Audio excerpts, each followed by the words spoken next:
Hi, Alex. Happy Hi, Monday. Deidre. Normally we're recording on Tuesday, but today doing it on a Monday, which is great. Although, we have that after the weekend kind of catch up that we're not catching a whole A full little bit, day kind in of like waking between. up, but it feels like a good way to kind of start the week with just like some kind of relaxing conversation. Kind Yeah. of get to talk to our new guest and everything. I'm glad the weather's nice. We had terrible storms like all weekend, but Oh yeah, I know. Back and forth all day. We out. I'm just sitting beside a window looking into our backyard, and I can see where we have the fire pit going because we managed to squeeze a fire in Saturday night in between oh, the excellent. rainfall. And then Leslie's got her two little workshop tables out there where she's out working on wood, and then hauls the saws all back in for the rain, and then back out again when when there's a bit of a sunny Oh, so break. Leslie's the handy one then. Yeah, she likes to do all that kind of stuff. And she got a table saw for Christmas. So she's been steadily building, and I've got my Excellent. list going. And I mean, the list is getting shorter. She's built quite a few things, which is, I'm so impressed every time. I mean, I look at stuff, I'm smart, but this is not a place where I'm smart. And I look at stuff and I think, okay, how is she going to put that together for me? Because what we do is we reclaim wood from the side of the road, right? So for example, Oh, one of the cool. Yeah. planters in our front yard is actually, she came home one day in the middle of winter with four dresser drawers and sat them on the front deck. And I'm like, oh my God, what are we doing? this, the front deck is looking like, anyway. But what she wound up doing was taking the two larger ones and mounting them onto feet essentially and turning it into a two-tiered planter. So it Oh, looks cool. like, Yeah. yeah, it's really cool. And so we have some veggies that we grew. We did this winter sowing where you put all your seeds and everything into used windshield washer buckets. You cut them all the way around almost completely. So there's a hinge and put holes in the bottom, and you fill them full of soil and Ah. put the seeds on, take the lid off, and you just leave them outside. We put them outside in February. And so we took them, opened them up in the summer. We Mhm. did have a slight issue with naming them. We had put numbers on, and I had my spreadsheet, but the numbers faded. So some stuff we're not sure what's Oh no. coming up, but but we'll see. And I mean, we have an overall list, but I wasn't. Some numbers held up under the sun, and some numbers didn't, so I couldn't correlate them to my list. But anyway, so we've got those in this planter, and it's doing extremely well. I'm really happy I did the winter sowing thing. So she's done that, and she's done a planting table for me. So I'm out there every weekend and in the evenings if I can, planting away, which is Yeah, that's excellent. You get to see the I'm sure it's interesting to see all these kind of like strange little pieces like the drawers you mentioned kind of and get to see what they turn into and stuff. You start with something a little yeah. strange, but then you end up with something new, which is really cool. Yeah, she built a table for the back deck because we had one of those round sort of metal ones, and she always hated it. I didn't know. So she said, "That's it. I'm replacing this table." So she built a table for the back deck, and she took a chair seat and she turned it upside down, and she attached it to the four legs near, like, underneath the table as like a lower shelf that's got like a rib Oh, around it. okay. Yeah, yeah, it's really handy because we put stuff in there, and it's so windy because we back onto a large green area, and so it's windy all the time. So we can put our stuff in there, and it's kind of protected from the wind. So Yeah, we've got yeah, a bit of that here too, like a like kind of big back lot, lots of greenery back there, which we're really appreciative for. But no, I've been thinking about kind of starting like a little garden or something like a trellis myself as well, just because that we're up on the second floor, so I'm right. interested in kind of making like one of those like window herb gardens or something. So maybe I'll see if Yeah. I can get some advice from Leslie on building it then. Yeah, absolutely. Yes, she's done quite a few things. We found a wine rack, a wooden wine rack on the side of the street, and I grabbed it. She didn't want to take it. I said, "Let's take it." Well, we've now turned it into trellises for a number of the climbing plants that we Oh, have. that's So fantastic. that's very cool. So I guess we should maybe stop talking and go get Colin. I'm excited to talk to you. Yeah, we'll get the show started. Okay, we'll be back in a sec. Well, hello, everyone, and thank you for being here. I'm so excited to interview my friend Colin Druhan from Pride at Work Canada today. We have remote video production that's brought and producing our podcast this afternoon.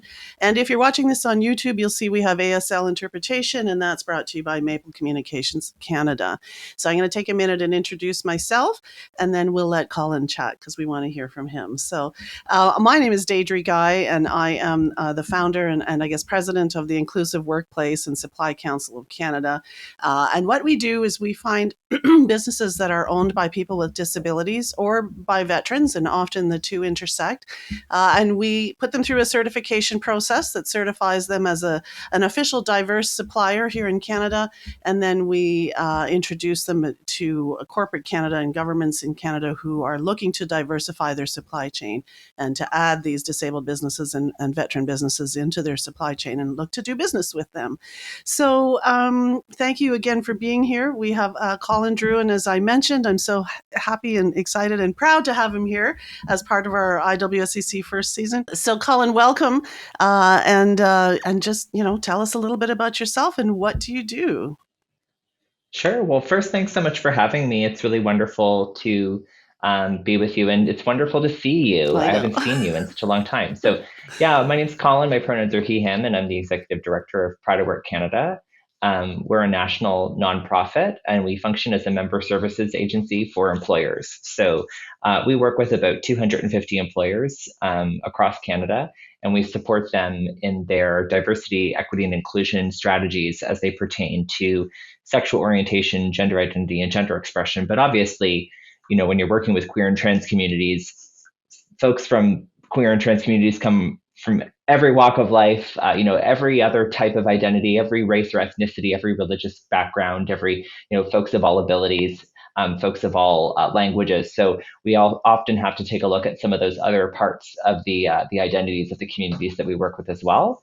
And we also have a few public facing programs now. So we've got a couple leadership programs, some networking programs. So making some inroads into how we work with job seekers as well. Super excited to be here and talk to you a little bit more about what we do. Well, thank you for that. And I've been watching you. We did some work together a few years back, and I know that when we have more time as organizations, we'll do some further work. And the disability world kind of intersects in that same way too as the LGBT community does, and so we have something Yeah. in common there where disability can be part of any person's life, whether they race, color, gender, all that sort of stuff. And I guess the same thing happens in the LGBT community. So that intersectionality part is really interesting to me. And it was a word that I've just learned in the last, 5 or 6 years or so. It's something that I love that you're working and digging into. So tell us, can you get into like sort of the grassroots of Pride at Work? How did it start, and how long have you been there? And so where has it come to under your leadership? Yeah, Pride at Work Canada started in 2008, and it was a volunteer run organization that was really focused on getting the kind of queer and trans inclusion agenda, on the desks of corporate Canada, just really trying to get folks to kind of pay attention to some of the specific things that need to be done to bring down barriers for folks in the community and really ensure that, people who are queer, trans, two-spirit, however they identify, are able to get access to good jobs and rising incomes. So the beginning of Pride at Work Canada really focused on a lot of, what some people might say like white collar professions, so consulting, Okay. like legal, finance, that kind of stuff. They did a lot of networking. And after a little while, I believe that the volunteers who are running the organization realized, this country is full of just really super qualified, competent, ready to work folks from the community. And if we just focus on those people, we're not really going to see a ton of movement on the barriers to employment side of things. So they hired their first executive director and started doing more programming for employers. So then I came along in 2014. That's when I took the position of ED after there had been a vacancy in the role for about a year. And I decided to switch the format of the agency to that of a member services organization. So really setting Okay. up the participation with Pride at Work as a membership. And, at that time we had about 30 employers engaged. and try to set up a formalized membership program. You give us a fee every year. We will give you a certain set of services every year, and we are going to help you get access to that queer and trans labor market in Canada. And so that was 2014, and now we're here in 2022, and now we've got 250 employer members. And we work with over 70 community groups as well. So those are community organizations like IWSCC they get all of the same benefits as our corporate members, but they don't pay us a damn thing or a darn thing. Sorry, I love that part. I don't know if I can curse. You can say damn on this podcast. On them. Yeah. So they don't pay us anything because we want to make sure that folks from our communities are able to access jobs in whatever field they want to work in. If they want to work in banking, if they want to work in transportation, if they're a tradesperson, if they want to work for the provincial or federal government, if they want to work like you, working to make a difference for people who are from equity deserving groups. Everybody should be able to get a good job and advance just like everybody else. So it's been a lot of growth. At one point, I was the only staff member, and we just hired our 17th person last week. Wow. Very exciting. And I'm very proud to say that the majority, I think now, of folks who work at Pride at Work Canada are actually from outside of Canada. So we, I think, have maybe a dozen or to 15 languages spoken on our team. And that's just I think one of the best things about our team is that, we've got such a rich diversity in the staff team, in the group that we have coming to work every day. And what I love about that is that there's not a single person on the team who doesn't really kind of feed into our programs, right? Because everybody's got that rich lived experience of being queer, trans, however they identify. But then they also have all these other beautiful parts of their identity that they can bring in and connect the 250 employers that we work with to all of that great background that they have working with the community. So was that by design, hiring outside of Canada? And I assume this is all virtual work? Yeah, we have I'm in our office right now. Yeah. And we do have some folks who come in to the office, but we have people in Nova Scotia, in Quebec, in BC. So we've got people all over. We do a lot of Zooming and Google Hangouts and things like that. Our all staff chat is so active. I had to mute it for this conversation. Otherwise, there'd be little dings every 5 seconds. But we didn't really set any targets when it came to recruiting newcomers and immigrants to our staff team. But we do take an approach when we're hiring that we don't just look at the kind of hard skills that folks bring to the job. We also think about the lived experience that they bring. And for instance, our manager of business development, he has experience rolling out diversity, equity, and inclusion programs all across Asia. So he worked for a Hong Kong-based consultant from India. And he's done presentations, all over East Asia, South Asia. And, that's just such a valuable experience because most of the companies we work with are global companies, right, that actually have to think about how they're going to include folks in many different jurisdictions, including jurisdictions where it might actually be illegal to be openly gay, or it might be illegal to be trans, or you might face state-sponsored violence, or just general day-to-day violence because of who you are. So it's really important for us to get that global perspective, but it's also important for us that our team and our board are as reflective of the communities that we serve as it can be, because that's how we're going to be able to make a difference across a super diverse group of folks that we work with at Pride at Work Canada. That's amazing, and I love that approach. And I'm actually going to consider that on our own hiring practices as IWSCC becomes larger. I think that's and so to have 250 member companies at this point, and what's that, about 8 years, something around that time frame, 8, 9 years, 7, 8 years, something. Yeah, I've got the crow's feet to prove it. 8 years. So that's an incredible strategy, and one that that's foresight like you wouldn't believe, because you've really been able to take this organization into a direction it probably wasn't headed in when you first came along.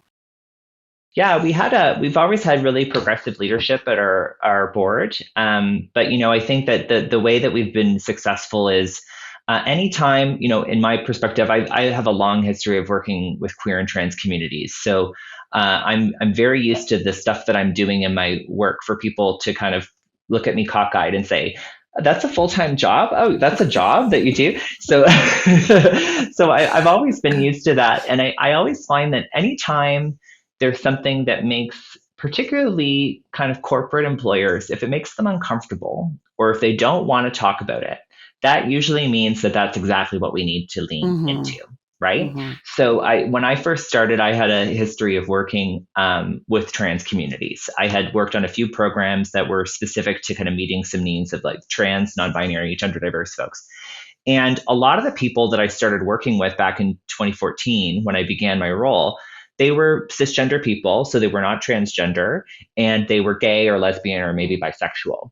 And they were looking at the strategy in their organization from their lived Mm-hmm. experience, where they had constantly faced homophobia, and they maybe didn't know a lot of trans people, or they did know trans people, but they didn't know that they were trans because those folks were not out to them, because the Mm-hmm. majority of trans folks that I know are not out in their Yeah. workplace. So I from the beginning really wanted to lean into that and say, your strategy here at whatever bank or whatever law firm, it looks really solid when it comes to including people who are gay and lesbian. What do you have in terms of guidelines for folks who are going to transition in the workplace? What do your health benefits look like for people who would look for gender affirming care, that sort of thing? And they kind of looked at me like I had two heads sometimes and said, well, we Mm-hmm. don't have any of those people working here. And I said, well, those people are a very important part of the Canadian economy, and they work everywhere, and they have a lot of trouble getting good jobs in this country. Mm-hmm. So if you want to be an employer of choice, if you want to move in the right direction and kind of see around those corners, you're going to see the importance that trans and gender diverse folks um, bring to the labor market in Canada. And it was difficult for a while because not everybody wanted to expand their strategy that way. But then in 2018, the Canadian Human Rights Act was amended to add gender identity and gender expression. So federally regulated employers, and really all employers in Canada at that point, had a new responsibility to trans and gender diverse communities, where they have a new legal obligation to those communities. And then suddenly I'm everybody's best friend, and everybody wants to know, what was all that stuff you were saying about trans Remember? inclusion a couple of years ago? So I just always think that if there's a subject matter that people are not talking about, that's where we need to go. And that's where, Jade Pichette, who is our director of Yes. Love programs. Jade. Yeah. Yeah. Jade is fantastic, and Jade really helps us see around those corners. If you want to talk about, some of the most cutting edge stuff, the best webinar that we have ever done was done last summer by Jade, and it was the intersection of queer and trans identities with accessibility, with a real focus on neurodiversity. And Mm-hmm. if you actually look at the numbers, folks who are trans or gender diverse, it's much more likely that they're going to have a diagnosis um, around neurodiversity. It's just Okay. statistically that's what happens. And I don't have a lot of information on why or where that comes from, but it's just something that we see a lot. And that kind of intersection is so interesting. But it was the best webinar that I think we've ever done, and it was just so interesting because you wouldn't think on its face that there's a ton of content there, but they could have filled a whole day in some of the Wow. stuff, folks coming to pride events and them not being physically accessible, things not being set up in a way that really acknowledges the way that different people learn, the different learning types, I should say, like different Mm-hmm. ways that people absorb information, and how sometimes we think we're being inclusive by doing this pride event, and we're just leaving out people left and right. So, That's right. I just love the way that Jade approaches that part of their job, and the way that they agree with me that if our companies that we work with are kind of iffy on something, or if they kind of don't really want to talk about that, well, that's what we're going to do our next program on. Right. I'm going to have to check that out. I've checked out a lot of. I mean, I follow them on Twitter, and so that's one of the places where I see a lot of their great posts, and I check out a lot of that. But that's of interest to me. And I thought that you were going to say that folks in the queer and transgender community are diagnosed with mental health disabilities, and then you kind of took a left turn on me and said neurodiverse, and so I was like, okay, that doesn't make as much sense as mental health would in terms of what they've gone through in order to get to where they are at the moment. Neurodiverse is a whole new ball game, though, and that's very, very interesting. And I'd love to read more on that. So thank you for sharing that. I was going to ask you about how your personal history and experience has served you, but I think you've already told us that. I mean, you've brought so much of it forward from having worked in that community for so long. So last week I was I guess a week ago, Friday and Thursday, I was at the CGLCC, which we mentioned earlier, the Canadian Gay and Lesbian Chamber of Commerce. And so just for the viewers, the CGLCC does the same type of work as IWSCC. They've been around longer as an organization, and they support entrepreneurs in the LGBTQ2 plus space. And so I'm curious to know, with working with employment for folks in the LGBT community, where does any conversation on entrepreneurial and entrepreneurship? We saw so many amazing companies and so many amazing entrepreneurs and organizations and support organizations at the conference a couple of weeks ago. I mean, I love going to the CGLCC conferences. I like going to all of them, but in all honesty, the CGLCC I would say is probably the most fun. We might have to cut that out, Andrew, so I don't upset anyone else. But it's always tons of fun. The food is fantastic. There's always lots of great drinks afterwards and dancing and lots of fun. But it's a fantastic and close-knit community. And so I'm curious to know, does the conversation of entrepreneurship come up in and when you're talking to these 250 organizations? And is there any discomfort there with having them be doing business with entrepreneurs in the LGBTQ2 plus space, or out of our interest in the disability space or veteran space? Anything that you've noticed there? Yeah, I mean, we always refer our employer partners to the CGLCC and IWSCC. We always think that it's great. It's great for, it's great for Canada as an economy, the more people who are able to participate and really contribute. So we always really like to direct folks over to CGLCC. So they have a great network of, LGBT-owned businesses. They do a lot to support their members. And, when I think about what they're doing, I think about it in the context of leadership, because that's really, we look at organizational leadership in some of the programming that we do. And I mean, when you're an entrepreneur, you've got to be a leader, right? And, it's the reason, and the more resilient you are as a leader, I think the better an entrepreneur you are. It's why we see so many newcomers and refugees starting businesses, because these folks are resilient. They've been through a lot. And it requires that entrepreneurial spirit. And I actually think about it a lot in the context of being queer and trans. I mean, I think about some of the barriers that people face to just getting their family to use their name, right? Because they transition, they change their name, and getting your whole professional network to see you in a way that they didn't previously see you. I mean, that takes guts. That takes ingenuity. Yes. So I think a lot of folks bring that. And I think that too about people with disabilities, people who are neurodiverse, people with learning disabilities. It takes a lot to persevere. And I think those are the kind of people you want to be working with. The people who have been fighting their whole life just to be given a chance. And that's really what I think about when I think about leadership. We were just actually really fortunate. The Future Skills Center gave us almost $200,000 to research queer and trans people in positions of leadership and how they got there and what they had to overcome to get there. So we hired Misha Goforth. She's a researcher. She's leading that project. And the thing that I actually find the most fascinating about the way that she's approaching that and the way that we want to approach that research is that a lot of queer and trans people, like you said about people with disabilities, sometimes we have to compromise and we have to choose like one part of our identity that we're going to lean into a little bit more. I hear this a lot from queer executives who are racialized, particularly folks who are Black, who are Indigenous, not everybody, but I hear often from some folks who are racialized, it's tough for me to be out in the workplace because I'm already marginalized in this way where people they think they have me figured out as soon as they look at me. And then if you Mm-hmm. layer being bisexual on top of that, for example, I just don't know if I'm going to be able to make it. So we actually see people in job interviews or in pitch meetings, compromising on how much they're disclosing about who they are. And I hear from some folks a lot of guilt. I hear that from people of all kind of walks of life in the queer and trans communities that we work with. Oh, I feel like I should be out. I feel like I have a responsibility to being out. And I Mm-hmm. mean, it's not your responsibility to solve the world's problems. I tell them, the world Yeah. is a really difficult place, and sometimes you don't feel a sense of safety or security in an environment. And we got to put some food on the table for our Yes. families too.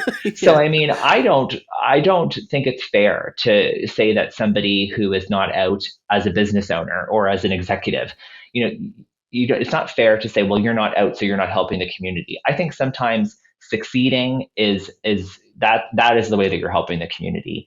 And I see so many people who, they reach some kind of level of success where they feel safe and secure and they're able to come out, and then they actually take steps to make a better environment for others. And so that's really kind of what I think about entrepreneurs, is that Mm-hmm. sometimes no matter who you are, whether you might be straight, but you might have to compromise on disclosure in some way in order to get further or get the same length that somebody else has gotten. And then maybe after you become a little bit successful, you can come out and you can kind of be more honest about who you are. But those barriers are very real. If you, in Canada, if you have details on your resume that out you as a person who is 2S LGBTQIA+, you're 25% less likely to be called for an interview than other candidates.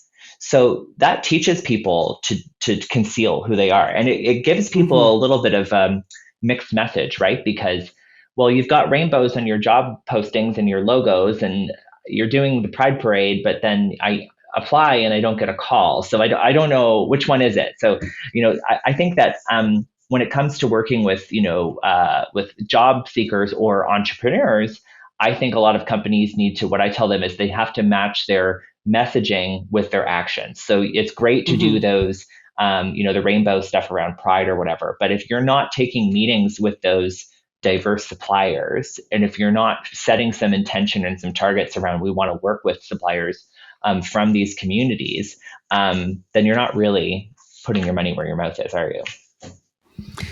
No, and that's some very good points you brought up in there, and you reminded me at the beginning when you were talking about the difficulties that folks that are marginalized have in terms of entrepreneurship or just in terms of everyday life. And I hadn't quite heard it described that way before, and I'm probably going to steal some of that when I'm talking to corporate members about signing on for their membership with IWSCC. I use a phrase that says when you live outside the box, you think outside the box and you Mm-hmm. work outside the box, right? Yeah. And so that's kind of how it works for anyone in the marginalized community. Of course, I use it for those who have disabilities, but I also use it for veterans. Many veterans come back from active service with one type of disability or another, or just having been part of the military often can contribute to disabilities. And so, we talk a lot about that too, because we do see in our line of work where veterans are not disclosing the fact that they are a veteran when they're talking about their entrepreneurship, because there's so much stigma out there. Mm-hmm. And that's one of the things that IWSCC looks to do on an overall basis, as like our overarching mandate is looking to reduce stigma. And I do you see a shift where people will be looking at resumes that basically have no identification at all, like just talk about what you've done in your life experience and your hobbies, but not your name or age or any of that type of thing? Do you see a place for that? Is that a conversation? So I go back and forth on this, and I think it's a really interesting discussion because there's all of these things that people do where they take the names off their resumes or they kind of anonymize them a little bit. And I mean, I think that from my perspective, that's trying to work around people's biases instead of teaching people the negative impact of those biases. Because, like we said, when we're looking at hiring folks for Pride at Work Canada, we don't take the people who were born outside of Canada and put them in a separate pile and Mm-hmm. say, well, let's look at these people and then here's the people born in Canada. We don't do anything like that. we just go through the applications in a way saying, what are the competencies required for this role and who applied here, who has them? And we keep an open mind in terms of, I've never heard of that university before that they went to. It's in another country. Maybe I should Google it and see if it's a good school. Looks like a great school to me. Awesome. Let's move them on to the next round, right? So I think it's sometimes when we anonymize things, or ask people to remove some of those personal things to reduce bias, we're not acknowledging the responsibility that we have around hiring processes to really help people understand that people bring a rich diversity to their job outside of just their professional skills. I work with a lot of HR folks, and I constantly get this question of, what if I have two people who are equally qualified and one of them is a person with a disability and one of them isn't? And I always say, if the only thing that you see different between two applicants is one of the applicants is a person with a disability, the problem is with you. It is not with the two I have to make a decision. Am I going to help this person with a disability or this other person? First of all, if the person's qualified, you're not, quote, helping them or giving them a shot or taking a chance on them. You're hiring them because they're qualified for a job and they have a part of their identity that has, like I said before, made them a really resilient worker, has probably made them have to come up with some creative solutions to some environments that weren't built for them. So again, if you just look at two applicants and the only thing in your head that is different between those two people is that one of them is from an equity deserving group, I just find it very hard to believe that there's two people out there who went to the same school, who graduated the same year and had the exact same career trajectory. People need to open their minds a little bit sometimes when they're thinking about this stuff. And should that even be on the list of pros, cons, or categories or whatever in terms of the decision-making process? Should a disability or being in the LGBTQ2 plus community be even a factor in the hiring process? Yeah, they really should say both these applicants are the same, not, one has a disability. Exactly. Yeah. And you want to sometimes take a look, I say to folks who work in HR, you want to take a look at, we talk about culture fit a lot. Like, is this person going to fit in? What need do I have for somebody who's going to fit in? I like my managers to challenge me, to say, Colin, I think a little bit differently about this. And from my experience, we might want to do it this way. And 9 times out of 10, I like their way better. My dad was my dad's a tradesman and he's got 3 tickets and he worked with a lot of apprentices. And then he taught at a community college. And he would send these young people out on work experience and they would come back. And that was the thing that I would hear him say all the time. I like your way better. I taught you to do it this way. You went out and worked at some business that I've never heard of before. You come back and you've got a new way of fitting these pipes together. I think it's great. So let's go with that. I think that's how you learn what else is out there, by hiring people who come from a different perspective than you and bringing them together. That's how we innovate things. That's how we get really fresh ideas. And like you say, that's how we think outside the box. Because if we're just hiring everybody who went to the same university or, hiring everybody who all their kids go to the same private school or whatever, we're going to be getting a really, a workforce that all thinks the same. And customers and consumers don't all think the same. So it doesn't make any sense to me why you would do that. No, I completely agree. It just puts you into this siloed position as an organization, and then you're only going to be attracting the people that you have. You know what I mean? So it's just absolutely it's basically tanking the organization. I think that we should look at that for a much larger conversation that we won't have today, but just as a country, right? Well, we've got a big skilled labor shortage, like a looming shortage coming up for skilled labor. And it's not just going to be filled by all of the people who have been in some of those jobs before. So we got to get creative and we got to attract them. I just came back from the Canadian Apprenticeship Conference in Halifax, my hometown. And one of the things that I learned from one of the sessions there was if we could just teach some of the journey persons how to text. Folks could just text better. They would be able to communicate with younger folks or people who are not comfortable talking on the phone. It's just like a cultural thing that younger folks are more into text communication than they are into calling on the phone. And I was like, oh my goodness, that just helps you with so many different groups of people right there. Yes. Yes, that's interesting. That's very interesting. I'm going to be in Halifax in a month. I'm so excited. I was there in 2019 for the first time, and I was there with my girlfriend, and we just had a fantastic time. We were there for work, or I was, but we stayed a few extra days and had a great time. So I'm super looking forward to it again. Um, I'm going back to my questions, although all these podcasts I get chatting away, and I'm like, I have to come back to my questions because there is a point to this, but I'm having such a great conversation. So, and correct me if I'm wrong, but I had a conversation with someone from your organization, and their name is escaping me at the moment. This is a couple of years ago. I'm not sure that they're with you any longer, but they were talking to me about how Pride at Work Canada was looking to make sort of an organizational shift away from diversity, equity, and inclusion and changing those words a little bit. Is that the case? And can you talk a little bit about that? What motivated that? Yeah, the team really responded well to something that an article that was written by this person, Ida Miriam Davis. I hope I said their name correctly, but they're the founder and CEO of an organization called Decolonize Design. And the name of the article, which was published by the World Economic Forum, was Diversity, Equity, and Inclusion Have Failed. How about belonging, dignity, and justice instead? So we still use the terms diversity, equity, and inclusion because that's what a lot of the employers we work with use. They talk about their DEI team, their DEI department. And I think that those words definitely still carry a lot of weight. And I'm not a marketing person, right? So I don't really get into the whole, the marketing kind of verbiage of it all. But we love those words, dignity, belonging, and justice, because I've been working in workplace inclusion for a while. And I find that the focus tends to be on the people who need to learn the most. So in our case, the cis straight people who need to learn the things about queer and trans people. And I always ask employers if they say, can somebody come in and do a session about trans inclusion where they tell us about, what transgender means and explain gender identity and explain gender expression. And I say, well, what are your trans employees going to get out of that session? What are they getting out of it? And it's a real head scratcher for them because they never actually thought about what they could do for those folks. They thought, well, we should focus on the people who aren't trans and we should tell them about trans people. But then you're talking about trans people like they're not in the room. And I can tell you, they're in a lot of rooms. I work with a lot of organizations where they say, well, we don't have any trans employees.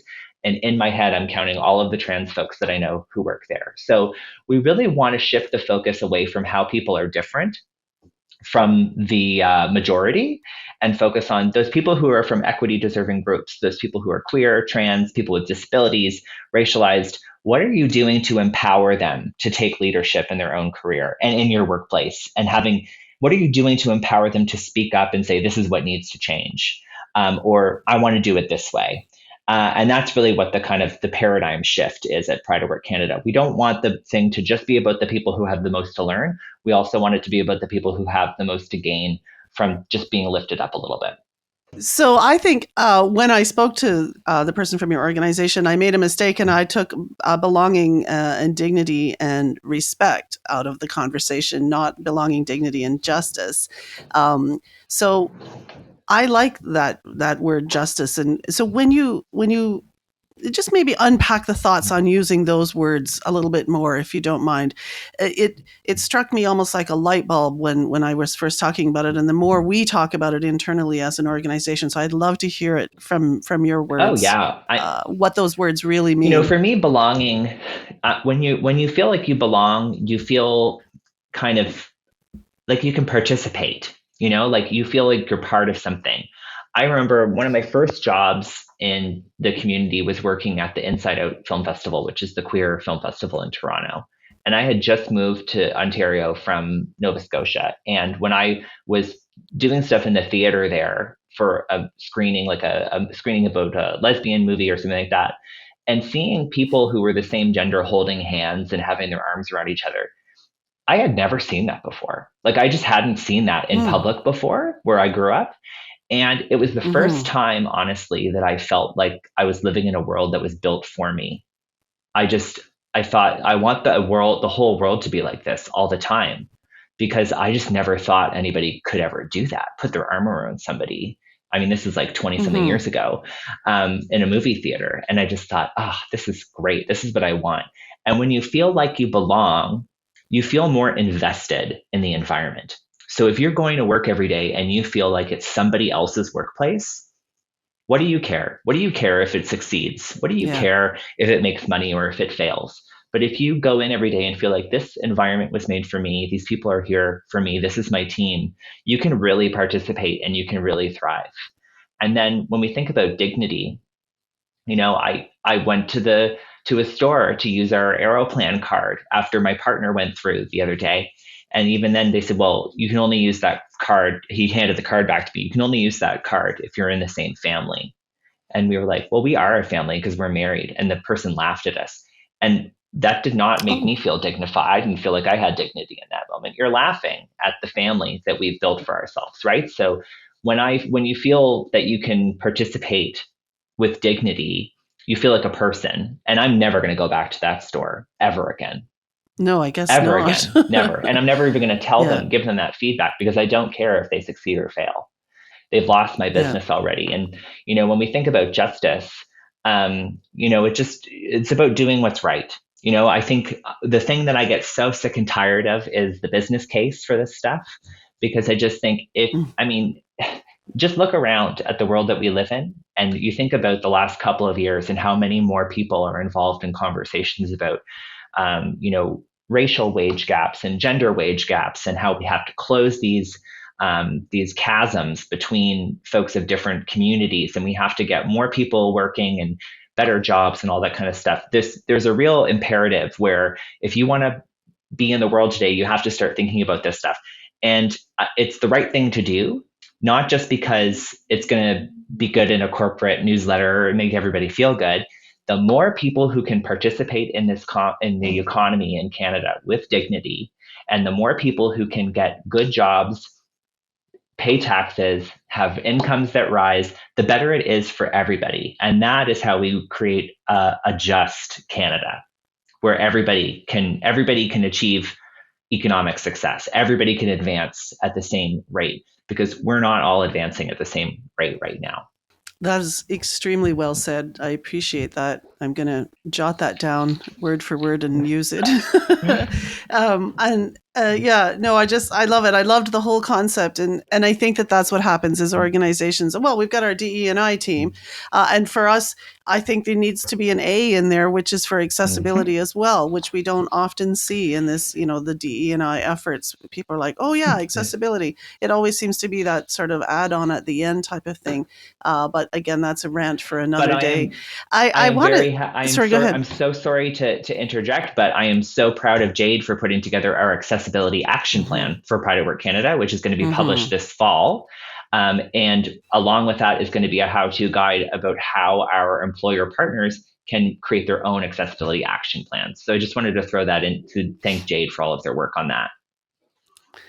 Well, I'm going to maybe then reach out to them because there's an organization that's a disabled supplier with IWSCC that's working on the same sort of thing. Maybe there's some collaboration that could be done in that space as well. Yes, yeah, absolutely. So a little bit of a surprise here, Colin, but I just wanted to ask you two sort of final questions. I'm interested to know, and there's probably lots of this for you, but what was some one or two things that have been like, your most gratifying thing that you've done in your work with Pride at Work Canada? Like what's been the thing you're most proud of? And then I'm also curious to know, and this isn't necessarily just with Pride at Work Canada, but in your experience and all the work that you've done in this community, what are the areas where you still see pain and where we need to still do better? I think the thing that's been most valuable for me is just having the team that we have, and the fact that we were able to engage enough employers to grow and create good jobs for people in our community. Everybody who works for us is queer or trans. Not that we're opposed to hiring straight people. We will absolutely hire straight people. We just haven't yet. We don't get a lot of applications. Lots of great ones, and we've had some really amazing straight allies on the board as well, and that's been really important to our success. But I think building the team and being able to create good jobs that we pay folks. We find out what the kind of average pay is in our sector for certain jobs, and we try to we really try to shoot above that. We have Nice. benefits that include gender affirming care. We added to the mental health cap last year. And this year at our year end, we were able to do cash bonuses for our staff, which is not, I've worked in the nonprofit Very sector nice. my whole career. I cannot tell you when I've ever gotten a bonus. So That's yeah, unheard being of. able to do stuff like that and really take advice from the staff on what we can be doing to be creating a more inclusive environment. We want to be able to do that. And we won an award from Charity Village that was best employer for DEI, not for DEI consulting, but for our own internal practices, best nonprofit in Canada under 25 employees. So that was a huge achievement. And a lot of our staff have that award in their email signature, which that's you walking your talk. Yes, exactly. And I'm the fact that they're proud of it makes me proud of it, because they're proud of where they work. And I love that.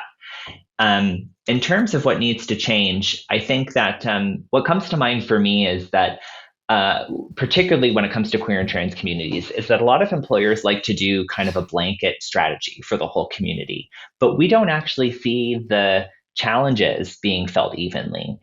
When we look at instances of violence in the workplace or otherwise, trans women are at the greatest risk of every type of violence that we see in Canada. And when it comes to kind of getting even a little bit more granular, Black trans women are 2,500% more likely to die by homicide than white trans women.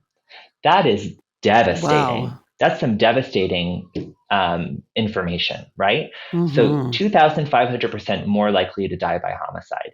So when I go to an employer, when we say, what about a program that's specific to Black trans women or racialized trans women?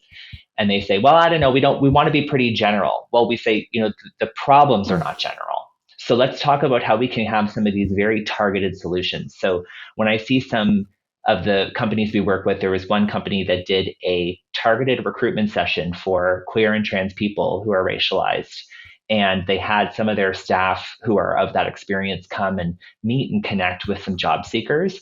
And I mean, stuff like that, I love that because you're taking a really specific approach to fix a really specific problem rather than just checking a box, right? You're just saying, oh, well, we did the LGBT thing for a year.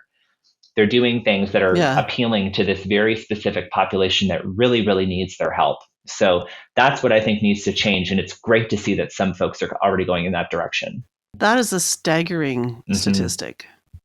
Absolutely staggering.